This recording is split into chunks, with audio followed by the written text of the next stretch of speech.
નમસ્કાર દર્શક મિત્રો, હું છું સોનલ અને આપ જોઈ રહ્યા છો હોટલાઇન ન્યૂઝ. આજે આપણે વાત કરવાના છીએ કે જે રીતે ભારતની અંદર પહેલગામ હુમલાનો બદલો ની જે પાકિસ્તાને પ્રતિક્રિયા આપતા હતા, જે રીતે ઉહાપોહ થઈ રહ્યા હતા, એ બાદ થોડા દિવસ બાદ હવે ક્યાંક યુદ્ધ એ જૂની ગતિએ બાદ આજે જયારે ત્રણેય પાંખોના વડાએ બેઠક યોજી હતી, પ્રેસ કોન્ફરન્સ યોજી હતી અને એનો નિર્ણય લેવામાં આવ્યો છે કે હવે હાલ યુદ્ધ અટકી જશે. આજ મુજબ આપણે ચર્ચા કરવાના છીએ. આ ચર્ચાની અંદર હાલ આપણી સાથે જોડાઈ ચૂક્યા છે વરિષ્ઠ પત્રકાર એવા હિમાંશુભાઈ ભટ્ટ. હિમાંશુ સર, આપનું સ્વાગત છે મારા સ્ટુડિયોમાં. નમસ્કાર દર્શક મિત્રો, નમસ્કાર.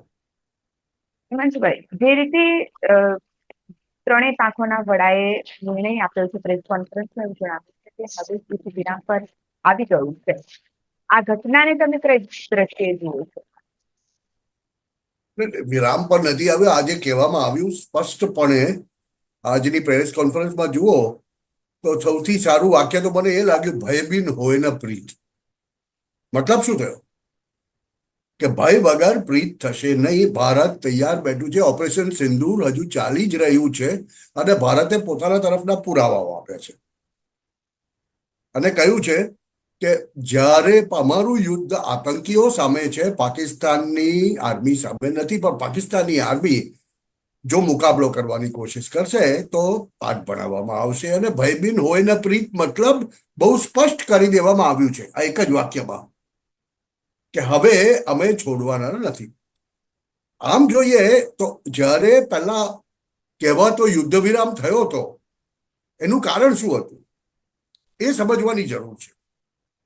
લોકોને નિરાશા છે કે ભારતે શા માટે આ યુદ્ધ વિરામ જે એ પાકિસ્તાને કહ્યું તે સ્વીકાર્યો. પણ જુઓ, બરાબર સમજો, પાકિસ્તાની ડીજીએમઓ નો director general of military operation એટલે ડીજીએમઓ કે પાકિસ્તાની ડીજીએમઓ નો ભારતીય ડીજીએમઓ પર ફોન આવ્યો 3:30 વાગે બપોરે અને એમણે દરખાસ્ત મૂકી કે આપણે સામસામે યુદ્ધ વિરામ કરીએ, નહીં અમે કઈ શસ્ત્ર ઉઠાવીએ, નહીં તમે ઉઠાવો. ભારતે કહ્યું અમને વાંધો નથી, કેમ કે ભારતે તો હંમેશા ક્રિયાની પ્રતિક્રિયા જ કરી છે. પાકિસ્તાની ડ્રોન્સ અને મિસાઇલ્સના હુમલા થાય તો ભારત વળતો હુમલો કરે છે.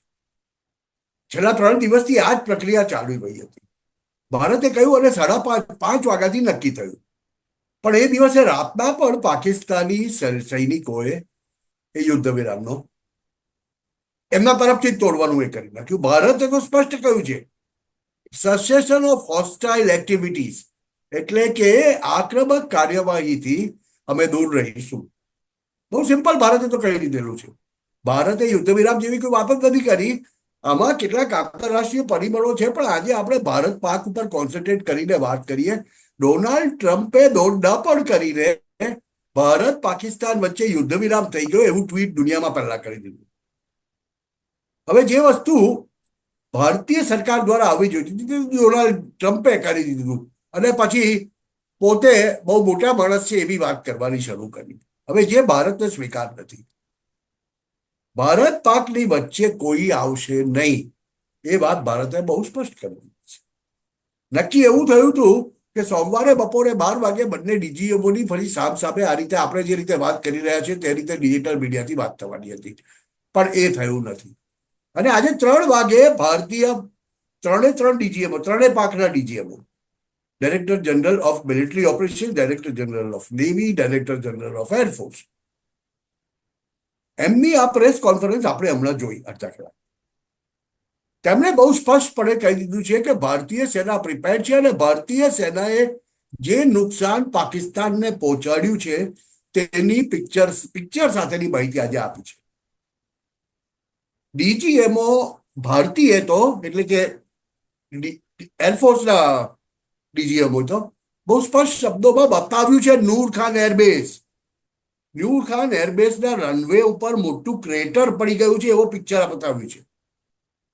કેમ કે પાકિસ્તાન તરફથી કેટલોક ખોટો પ્રચાર અને પ્રોપેગન્ડા થઈ રહ્યો છે કે એ લોકોએ ભારતીય વાયુસેનાનું આ કર્યું છે અને ભારતીય થલ સેનાને આ રીતે મારી. ખોટા પ્રચારો થઈ રહ્યા છે દુનિયા પર. પાકિસ્તાન અને આ એ લોકોનું કાયમી છે. પાકિસ્તાની આઈએસપીઆર આ વસ્તુ કરતી આવી છે. એ લોકોનું કામ કરશે. ભારતે પોતાના પુરાવા બહુ સજ્જડપણે આપી દીધા છે. કેટલા જેટ તોડ્યા છે તે હજુ કહ્યું નથી, પણ જે આંકડો કહે છે કે 8 જેટ્સ ભારતે તોડી પાડેલા છે. એમાં F-16 પણ છે. પણ સૌથી મોટી વાત એ છે કે દુનિયાભરમાં એ યુદ્ધ વિરામ કેમ આવ્યું? એ આવ્યું એની પાછળનું કારણ એ છે કે 9મી રાત 10મીની સવારની વચ્ચે ભારતીય વાયુસેનાએ 11, બરાબર સાંભળજો, 11 પાકિસ્તાની ટાર્ગેટ્સને હિટ કર્યા હતા. એ 11 જુદા જુદા શહેરોમાં આવેલા પાકિસ્તાનના એરબેસીસ હતા અને તેમના રનવે હતા. એની સાથે સાથે પાકિસ્તાનમાં સરગોદા નામનું એક જગ્યા છે, તેની પાસે એક ટેકરી આવેલી છે. એવી જ રીતે જેકોબાબાદ નામનું એક સ્થળ છે જેની પાસે પણ હિલ્સ છે, પણ ત્યાં આગળ જેકોબાબાદ પાસે પાકિસ્તાનનો F-16 નો કાફલો રહે છે.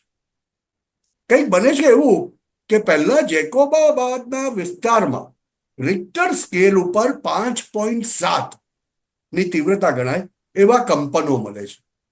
કારણ શું?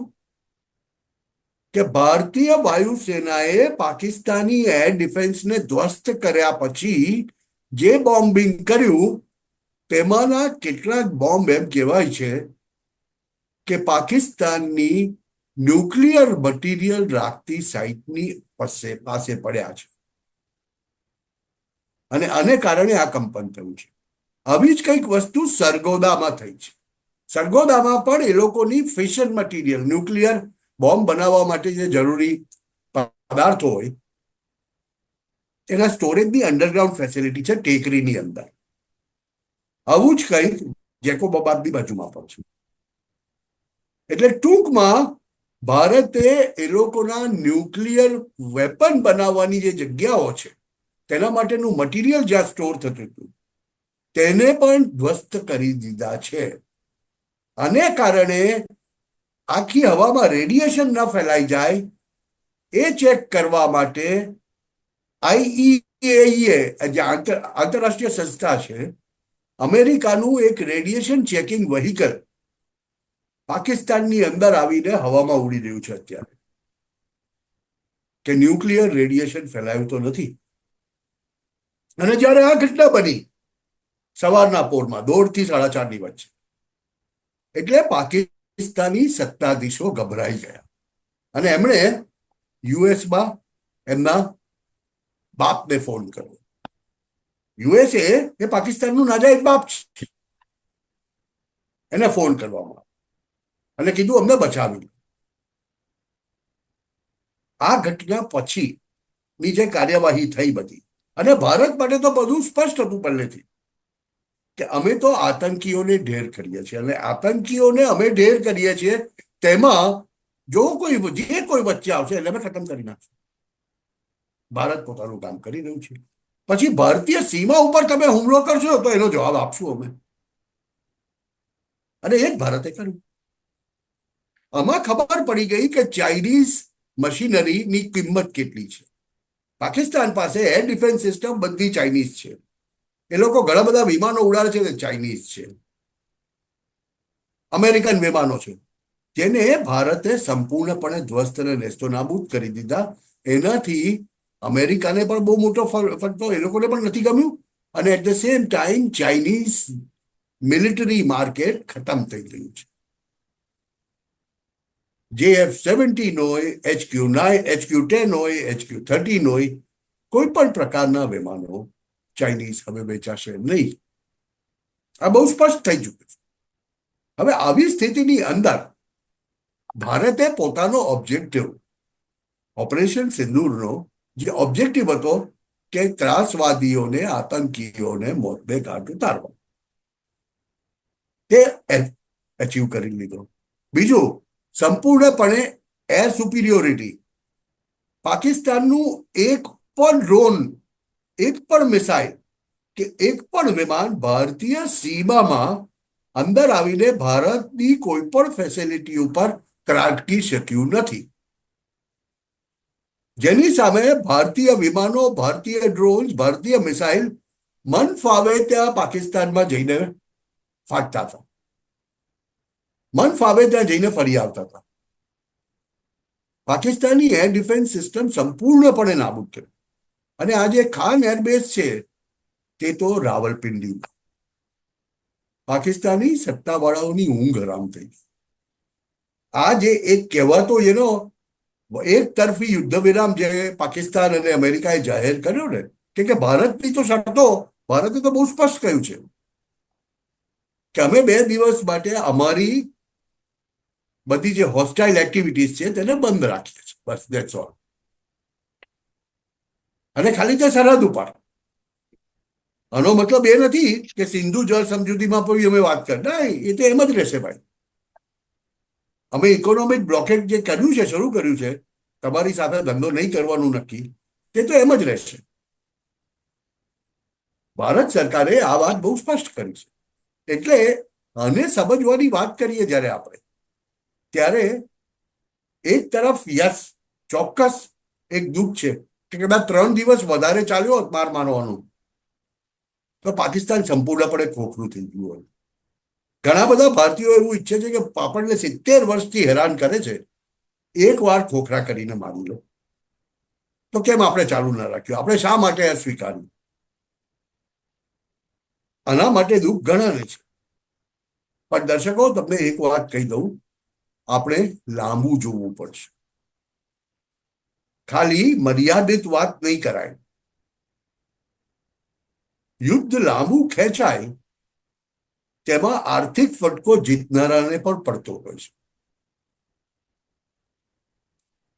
અને ભારત આજે ઇકોનોમીની જે ગતિથી આગળ વધી રહ્યું છે તેમાં આપણને કોઈ પણ દખલ પોસાય એમ નથી. અને દર્શકોની જાણ માટે એક વસ્તુ કહી દઉં કે ભારતીય દળોએ અત્યારે પોતાની ક્ષમતાનો 1% પણ વાપર્યો નથી. આ એક છેલ્લા 11 એર બેસિસ પર જે હુમલા કરાયા તે બ્રહ્મોસ મિસાઇલ નંખાયા. પહેલી વખત બ્રહ્મોસનો ઉપયોગ કરાયો. અને આ બ્રહ્મોસ મિસાઇલ એ મિસાઇલ છે કે જે 2.8 મેકથી ચાલે છે. એટલે હવાની ગતિથી પણ, અવાજની ગતિથી પણ 3 ગણા ઝડપથી જાય છે. એટલે સુપરસોનિક કહેવાય. અને 5 મેકની સ્પીડથી જતું હોય તેને હાઇપરસોનિક કહેવાય. એટલે યુદ્ધની પરિભાષાની વાત નથી કરતા, આપણે સામાન્ય ભાષામાં લોકોને સમજાવવા માટે આ કહીએ છીએ કે તમે આ બધું બહુ સાંભળ્યું છે, આ બધું ઓપન સોર્સમાં છે બેન. પણ બેસિક વસ્તુ એ હતી કે પાકિસ્તાની પરમાણુ સ્ટોરેજની જગ્યાઓ પર ભારતીય વિમાનોએ હુમલા કર્યા છે. એ વાત કોઈ સરકાર કહેશે નહીં, ઓપન મીડિયામાં બધે જ ચાલે છે. સરકાર તરફથી ઓફિશિયલી આમાંનું કશું નહીં કહેવાય. પણ આ હકીકતને ધ્યાનમાં લેતા ભારતે એ વસ્તુ યોગ્ય સમજી કે ભાઈ 2 દિવસ નહીં મારશું તો કઈ ફેર નથી પડવાનો, કેમ કે કૂતરાની પૂંછડી હંમેશા વાંકી જ રહી. એટલે પાકિસ્તાની અવળચંડાઈ તો કરશે જ. અને જેવી અવળચંડાઈ કરશે એવા આ વખતે તો બહુ જ માર મારવામાં આવશે. કેમ કે ભારતે યુદ્ધ વિરામ સ્વીકારતા પહેલા એક શરત, એક વસ્તુ કહી દીધી છે કે હવે પછીના કોઈ બી ત્રાસવાદી હુમલાને ભારત સામેનું યુદ્ધ ગણવામાં આવશે. એટલે અમે યુદ્ધ તરીકે એનો જવાબ આપીશું. મતલબ એ થયો કે ખાલી પાકિસ્તાન નહીં, બાંગ્લાદેશ તરફથી પણ કોઈ ત્રાસવાદી હુમલો કરવાનો પ્રયત્ન થશે, ભારતની અંદરથી પણ કોઈ ત્રાસવાદી હુમલો થવાનો પ્રયત્ન થશે, તો ભારત જેને યોગ્ય સમજશે કે ભાઈ આ લોકો પાકિસ્તાન સાથે જોડાયેલા છે હમણાં પાર, તો પાકિસ્તાનને પણ માર પાડવામાં આવશે. ભારતે આ બહુ સ્પષ્ટ કીધું. એટલે આ સ્થિતિમાં મને તો એ દેખાય છે કે હવે પછીના 3-4 દિવસો જો પાકિસ્તાન શાંત નહીં રહે, એટલે શાંતિ નહીં રાખે અઠવાડિયું, અને છમકલા કરવાની કોશિશ કરશે જે તેમણે પહેલે દિવસે કર્યા. એમણે યુદ્ધ વિરામની વાત કરી અને એ દિવસે સાંજના પછી ફરી પાછા ડ્રોનથી અને મિસાઇલથી હુમલા કર્યા. એવો કોઈ પ્રયત્ન થશે ફરીથી તો ભારત ખોખરા કરી નાખી એટલો માર મારશે. અને આજે 3 વાગ્યાની પ્રેસ કોન્ફરન્સ હતી ને, એ પાકિસ્તાનના ખોટા પ્રોપેગન્ડાનો સાચો જવાબ આપવા માટે ભારતે પ્રૂફ જાહેર કર્યા છે. અને આનાથી પાકિસ્તાનને ગેરફાયદો એ થવાનો છે કે આંતરરાષ્ટ્રીય મીડિયા જે એ લોકોની વાત ચલાવવાની વાત કરે છે ને, તે નહીં થઈ શકે. અને મને તો કોઈ નવાઈ નહીં લાગે, જેમ જે રીતે કહી દીધું ભારતીય સેનાએ કે we are ready, come on, ભયબીન હોય ને પ્રીત. એટલે અમે તમને સમય અનુસાર દર દર દર વખતે થોડા થોડા એવા મારશું કે તમે પાછા 2-5 વર્ષ ભૂલી જશો. અને લડાઈ આ પતી નથી ગઈ. જેમ ભારત સરકારે કહ્યું, operation Sindoor is on back, હજુ ચાલુ છે. એટલે હજુ થોડી પણ આપણને બધું જોવાનું છે. લોકોની અંદર એવી ચર્ચા હતી ને એવી આ વખતે એ લોકો એવી રીતે વિચારી રહ્યા હતા કે જે રીતે વડાપ્રધાન એક્શનમાં આવ્યા હતા કે પહલગામનો હુમલો થયો ત્યારબાદ એમની પોતાની વિદેશની અંદર મીટિંગ છોડીને જ્યારે એરપોર્ટ પર ઉતર્યા ત્યાં જ એમને બેઠક બોલાવીને વિરોચનાની ગણતરી જે રીતની શરૂ થઈ ગઈ હતી. એટલે ભારતીયોના મનની અંદર અને લોકોની અંદર પણ જનરલી લોકો એવું વિચારી રહ્યા હતા કે આ વખતે તો ભારત પાકિસ્તાને ચોક્કસથી સબક શીખવાડશે જ. અને એક્શન પણ જે રીતે થોડા દિવસથી લેવાઈ રહ્યા હતા. પણ હવે એવી પ્રજાની અંદર પ્રશ્ન ચાલી રહ્યો છે કે આઝાદીથી લઈને અત્યાર સુધીમાં જ્યારે જ્યારે પાકિસ્તાને હુમલા કર્યા છે ત્યારે ભારતે એનો વળતો જવાબ આપ્યો છે. પણ ત્યારબાદ થોડા દિવસ બાદ એ શાંત બેસી જાય છે. તો પાકિસ્તાન પર દયા ખાવાની શું જરૂર છે? હા બેન, દયા નથી ખવાય, હું એ જ કહી રહ્યો છું. કોઈ કલ્પના આવે છે તમને કે પરમાણુ સાઇટ ઉપર હુમલો કરીને એ પરમાણુ સાઇટને ઇનએફેક્ટિવ કરી દેવી? મતલબ જે પરમાણુ બોમ્બનું નામ લઈને, જે ઇસ્લામિક બોમ્બનું નામ લઈને પાકિસ્તાન આખી દુનિયાને બ્લેકમેલ કરતું હતું, તે જ્યાં બને છે તેની ઉપર હુમલા કરીને તેને ધ્વસ્ત કરી દીધું છે. મતલબ કે એની જે ગુફાઓ છે, એની જે ફેસિલિટી છે, એની અંદર રેડિયેશન ફેલાયેલું છે. એટલે કઈ કેટલા વખત સુધી એમાં કામ નહીં થઈ શકે. અને દુનિયાને એ ખબર પડી ગઈ છે કે ભારતે આ લોકોની એટોમિક ફેસિલિટી ઉપર બોમ્બિંગ કરેલું છે. આનાથી મોટો વાર કોઈ હોઈ જ નહીં શકે. આનો અર્થ એ થયો કે ભારત ધારે ત્યારે આ પરમાણુ બોમ્બને ઉડાવી શકે છે પાકિસ્તાનની અંદર જ. અત્યારે આઈઈએ નું, એટલે કે અમેરિકન એક વિમાન ઉપર ફરે છે જે રેડિયેશન ચેક કરી રહ્યું છે. ક્યાં? પાકિસ્તાનમાં. એ લોકોનું જ ન્યુક્લિયર મટીરિયલ, એનું રેડિયેશન પાકિસ્તાનમાં ફેલાય તો લોકોની શું હાલત થશે? ભારત પર ફેંકવાના હતા ને? આવી જાઓ, તમે બોમ્બ ફેંકો એ પહેલા તો અમે તમારી ફેસિલિટીને ખતમ કરી દઈશું. આ બહુ મોટો સંદેશ છે. અને આનાથી ચાઇના, પાકિસ્તાન જ નહીં, ચાઇના બહુ હતપ્રભ છે કે આ શું કરી નાખ્યું ભારતે, કે ભારતની આટલી બધી શક્તિઓ છે જેની કોઈને ખ્યાલ નથી. એટલે સામાન્ય માણસ છે ને, આપણે પરંપરાગત યુદ્ધને જ પરંપરાગત યુદ્ધ સમજીએ કે સરહદ ઉપર લડતા હોય. આપણે જ્યાં સ્ટાર વોર્સ જોઈ 3 દિવસ રાતના રોજ ટેલિવિઝનના સ્ક્રીન ઉપર, એ યુદ્ધ તો છે જ. પણ સાથે સાથે હવે 21મી સદીમાં યુદ્ધના પરિમાણો બહુ બદલાઈ ગયા છે. એક તરફ તમે એમની પરમાણુ ફેસિલિટીઝને ખતમ કરો છો, એટલે 1-1.5 વર્ષ, જાણકારો તો એવું કહે છે કે 10 વર્ષ સુધી પાકિસ્તાન એના એટોમિક એનર્જી પ્રોગ્રામમાં પાછળ ચાલી ગયું. બીજી તરફ આપણે એ લોકોનું પાણી આપણી મનસુફી વગર પ્રમાણે ચાલુ બંધ કરીએ છીએ. જ્યારે 2 વર્ષમાં પાકિસ્તાની ધરતી ઉપર પાક ઉગતો બંધ થઈ જશે, ભૂખમરો શરૂ થશે, ન્યુક્લિયર બોમ્બથી વધારે વિસ્ફોટક સ્થિતિ એ હશે. એટલે આને ખાલી એક પેલું જેને કહેવાય ને કે ઇમોશનલ બની જઈને ખાલી એક માર્યા, દેખાય કે માર્યા, તમે 4 થાપડ મારો એ તો પાછું ઉભો થઈને આવી જશે. કે તમે 9 આતંકવાદી જગ્યાઓએ મારીને 100 થી વધુ આતંકવાદીઓને મારી નાખ્યા, બરાબર છે, એ જે સરકાર કહે છે. પણ એ 100 ની સામે ત્યાં આવતા 15 વર્ષમાં બીજા 200 પેદા થશે. પણ તમે એ લોકોની ન્યુક્લિયર એમ્બિશનને ખતમ કરી નાખો. જે ઇસ્લામિક બોમ્બના નામે એ લોકો આખી દુનિયાને ડરાવતા હતા, એ ઇસ્લામિક બોમ્બનો ડર જ ખતમ કરી નાખ્યો તમે. દુનિયાને સમજ પડી ગઈ કે ભારત મારી શકે છે એ લોકોની પરમાણુ સાઇટને પરમેનન્ટલી ડેમેજ કરી શકે છે. તો એ ઇસ્લામિક બોમ્બનો ડર જતો રહ્યો. આમાં તો મિડલ ઇસ્ટના દેશો ગભરાઈ રહ્યા છે કે આ જે રેડિયેશન છે તે હવાની દિશાને લીધે આખું મિડલ ઇસ્ટમાં જતું રહે તો પાકિસ્તાનની સાથે સાથે મિડલ ઇસ્ટના દેશોમાં જાય તો એ દેશોમાં પણ બહુ મોટી તકલીફો ઊભી થાય. એટલે કહેવાનો સર, આપણે મતલબ એ છે કે કાર્યક્રમના લોકો તરફ જઈ રહ્યા છે. આપણી પાસે થોડો સમય છે.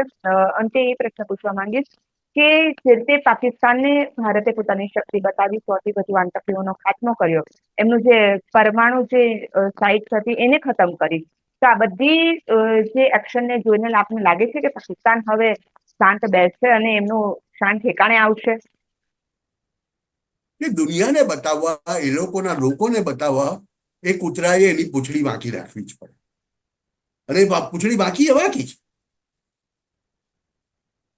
ચમકલા થશે હજુ પણ મને તો નવાઈ નહીં લાગે આવનારા અઠવાડિયામાં ફરી પાછું એકવાર મારામારી છે. કેમ કે એ કહેવાય છે ને, જજ્બે વાલી કોમ એ બુદ્ધિનો પ્રયોગ નથી કરતી. અને આજનું મોડર્ન વોરફેર છે ત્યાં તમારે તમારી બુદ્ધિનો ઉપયોગ કરવો પડે છે. દુશ્મનને જ્યારે તે વીકેસ્ટ હોય ત્યારે માર મારવાનો, અને ભારત તે કરી રહ્યું છે. એટલે હું તો કહું છું કે મને તો ગમશે એ નાટક કરે તો કરો. તો જે તમારા બધા બહુ 140 કરોડ ભારતીયોની જે આશા હતી ને કે આ બહુ ઓછું માર્યા, જરાક વધારે મારી ગયું, બાકી છે હજુ, મેથી પાક બાકી છે. અને કરશે પાકિસ્તાન, અવરચંડાઈ ચોક્કસ કરશે, એવું મારું. હા, અંતિમ પછી સવાલ અમેરિકા પૂછીશ. ઝંડો મારીને બેસાડી દે તો વાત અલગ છે. જે અમેરિકાની વાત આવી એના પરથી સવાલ ઉદ્ભવે છે કે જે રીતે ટ્રમ્પની ચંચુપાત વચ્ચે આવી હતી, પરંતુ આપણે 1972 નો જે કરાર કરવામાં આવ્યો હતો, સિમલા કરાર, એની અંદર એવું નક્કી કરવામાં આવ્યું હતું કે ભારત અને પાકિસ્તાનનો જે બી મુદ્દો ઉછળશે, જે બી ઘટના થશે, એમાં કોઈ પણ ત્રીજો દેશ એની અંદર મધ્યસ્થી નહીં કરે. ભારત અને પાકિસ્તાન અરે જે આ તો નક્કી કરશે એ જ દોડતા દોડતા થશે. ગયેલા. સિમલા કરારને કોણ માને છે બેન? પાકિસ્તાને જ કીધું કે અમે વિચારી રહ્યા છે કે સિમલા કરારને ખતમ કરી દઈએ. અને સિમલા કરારને ખતમ કરે એવું તો ભારત ઈચ્છે છે કે સિમલા કરારને ખતમ કરી નાખે. મતલબ અત્યારે જે એલઓસી છે, line of actual control, A LOC હવે રહેશે નહીં. ભારત ઈચ્છે, ભારતીય સેના ઈચ્છે ત્યારે ત્યાં સુધી પાક અધિકૃત કાશ્મીરમાં જઈ શકશે. અને સિમલા કરાર જો તમે ઇસ્લામિક વર્લ્ડ પાસેથી કરારો ને વળગી રહે એ વાત માનતા હો ને, આ બધું ડિપ્લોમેટિક દિવસો હવે ગયા. એ લોકો પાસેથી આશા રાખવી જ ખોટી છે. હા, ટ્રમ્પ બકવાસ કર્યા કરશે કેમ કે એને પોતાનું રાજકીય હિત છે. ભારતે બહુ સ્પષ્ટ શબ્દોમાં કહી દીધું છે ભાઈ કે કોઈ યુદ્ધ વિરામ નથી, અમારું ઓપરેશન સિંદૂર ચાલુ છે, તમારે જે હિમાકત કરવી હોય કરી લો, અમે તૈયાર બેઠા છીએ. હવે આનાથી વધુ તો વધારે શું હોય? ડોનાલ્ડ ટ્રમ્પને એનો સંદેશ મળી ગયો છે કે ભાઈ વચ્ચે પડવાનું છોડી દો. અને ભારત પાકિસ્તાન વચ્ચે પડીને કોઈ પણ સંધિ કરાવવાનો પ્રયત્ન કરશે એ ભારત ક્યારેય સાંખી નહીં લે. આ લખી રાખજો. એ ટ્રમ્પ હોય કે એક્સ હોય કે વાય હોય કે ઝેડ હોય. ટ્રમ્પે તો કીધેલું એક દિવસની અંદર યુક્રેન રશિયા વોર ખતમ કરી દઈશ, થયું નહીં કઈ. એને કહેલું ઇઝરાયલ હમાસ વોર ખતમ કરી દઈશ, થઈ નહીં. એટલે એમ થયું કે ચાલો હવે આમાં ઘૂસી જાવ ને આમાંથી યશ છાંટી લો. આવી વસ્તુ ના ચાલે થોડું લાંબો છે. એટલે ભારત આ વખતે સ્વીકારવાનું નથી. હા, એક વાત ચોક્કસ છે, તમારી બધાની આશા છે કે ભારત આક્રમક બનીને પહેલા હુમલા કરે, પ્રિએમ્પ્ટિવ હુમલા કરે. એ પ્રિએમ્પ્ટિવ હુમલા ભારતે ક્યારેય કર્યા નથી, અને ભારત વોરને નહીં કરે, એ વાત ચોક્કસ છે. પણ જો કોઈ આક્રમણ થશે, અટકચાળો થશે, તો એનો જવાબ બહુ ભયંકર. એ લોકો એકને મારશે તો આપણે 10ના પ્રપોર્શનમાં મારશું, એ વાત ચોક્કસ. ખૂબ ખૂબ આભાર હિમાંશુ સર, મારી સાથે જોડાવા બદલ. તો દર્શક મિત્રો, તમારું શું માનવું છે આ અંગે અમારા વિડીયોની અંદર જરૂરથી જણાવજો. અને અમારા આ વિડીયો જો તમને ગમે હોય તો લાઈક શેર કમેન્ટ કરવાનું ભૂલશો નહીં. અને અમારી આ યુટ્યુબ ચેનલને સબસ્ક્રાઇબ કરજો. નમસ્કાર.